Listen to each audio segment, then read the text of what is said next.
দাউদ ইব্রাহিমের নাম শুনলেই মনে হয় আন্ডারওয়ার্ল্ড ভয় আর ক্ষমতার গল্প। তাই আজ আমরা এমন একজন সাহসী ব্যক্তির গল্প শোনাবো যিনি দাউদের একটি সম্পত্তি পেতে টানা 23 বছর লড়াই করেছেন।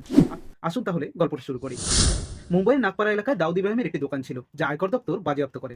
2001 সালে এই দোকানটি নিলামে তোলা হয়। দাম উঠেছিল 2 লক্ষ টাকা। ওই সময় যখন কেউ দাউদের সম্পত্তির দিকে তাকাতেও সাহস পেতেন না, তখন এক পৌর হেমন্ত জৈন ওই সম্পত্তি কিনে সাহসের নজির গড়েন। 34 বছর বয়সী হেমন্ত জৈন সেই সময় সংবাদপত্রে নিলামের খবর দেখে সিদ্ধান্ত নেন তিনি ওই দোকানটি কিনবেন। তখন হয়তো তিনি জানতেন না যে ওই দোকান তাকে কি সমস্যার মধ্যে ফেলতে পারে। দোকান কিনে প্রথমে আনন্দে আত্মহারা হয় হেমন্ত, কিন্তু এই আনন্দ বেশি দিন স্থায়ী হয়। প্রশাসনের তরফে তাকে জানানো হয় দোকানটি তার নামে হস্তান্তর করা যাবে না, কারণ এর আসল নথি নাকি হারিয়ে গেছে। শুরু হয় আইনি জটিলতা।